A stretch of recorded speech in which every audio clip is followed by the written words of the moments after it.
What if I told you our ancestors created crops so powerful, so nutritious, and so resilient that they could outmatch anything we grow today, and then we abandoned them? These weren't myths or ancient legends, these were real foods engineered with nothing more than stone tools and pure survival instinct. And somehow, in our quest for modern farming, we threw them all away. 12,800 years ago, the Earth was on the brink of collapse. Temperatures plummeted overnight, rainfall stopped, and the Ice Age clawed back across the continents. Wild vegetation, the lifeline of humanity, vanished in what felt like a blink. But at a small settlement near the Euphrates River, now part of Syria, something extraordinary happened. Instead of surrendering to extinction, the people of Abu Huraira made a choice that changed everything. They began to farm. With primitive tools and dying soil, they pioneered agriculture, cultivating over 100 plant species. They weren't just surviving, they were innovating. Archaeologists found ancient grains with protein content modern superfoods could only dream of. Wild rye with oversized seeds. Drought-resistant traits. These weren't accidents, they were intentional adaptations, the first wave of humanity's green revolution born out of desperation.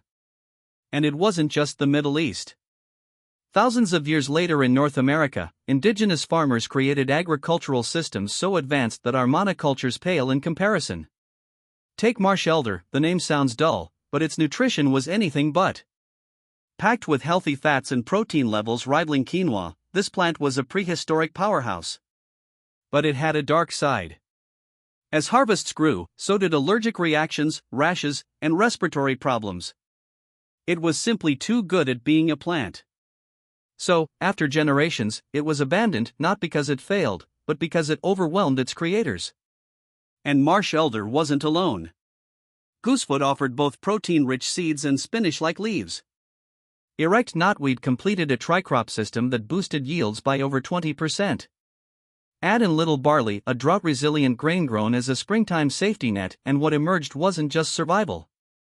It was ecological brilliance.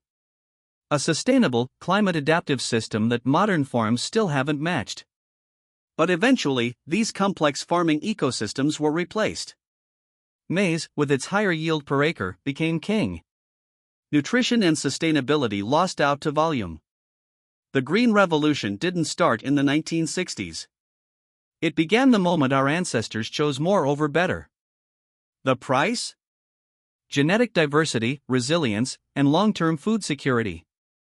Genetic analysis of ancient barley reveals the staggering difference. Grains from 6,000 years ago had up to 73% more protein and nearly twice the iron and calcium. In simple terms, ancient crops were superior. And yet we chose their weaker, modern cousins. This story repeats across continents. The Aztecs revered amaranth. A grain with 14% protein, full amino acids, and even vitamin C. It grew in harsh soils, healed bodies, and fueled civilizations. But it also symbolized defiance. So Spanish colonizers banned it. Not because it failed agriculturally, but because it threatened control. For 400 years, this miracle grain was nearly erased from history. Meanwhile, African farmers grew pearl millet, a drought survivor that needed no chemicals and could store safely for 5 years. In Ethiopia, teff flourished at altitudes where wheat would die. And in ancient China, fast-maturing millets grew in 90 days, the perfect insurance crop against failed monsoons. But here's where it gets mind-bending. Early farmers didn't just grow one crop at a time, they mixed grains in the same field, a technique called masland farming. It was the original AI of agriculture. When the weather changed, the field reprogrammed itself. Drought-tolerant species dominated during dry spells. High-yield grains thrived in wet seasons. Productivity increased, diseases declined, and pests were naturally resisted, all without a single chemical. And yet, we threw it all away. Today, millions of ancient plant specimens lie dormant in museum basements, untouched treasure chests of genetic information that could help us survive climate change, feed growing populations, and restore soil health. Scientists can now extract ancient DNA, study how these plants thrived in poor conditions, and recreate their lost traits through gene editing.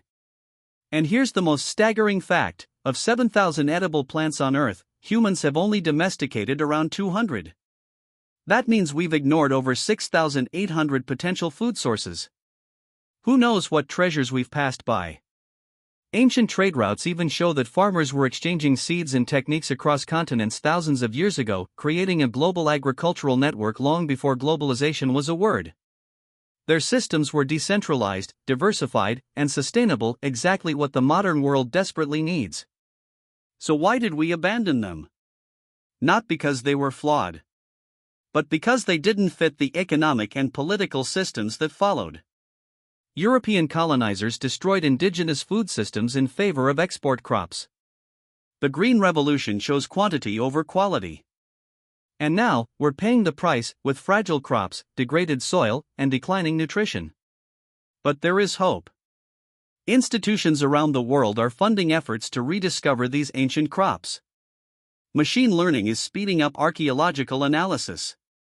Amaranth and quinoa are slowly returning to fields. And gene editing may soon revive ancient supergrains lost for millennia.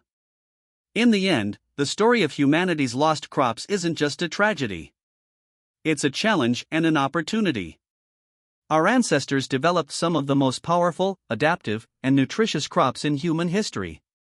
And then, through suppression, short-sightedness, and greed, we let them vanish. The question is, are we wise enough to bring them back?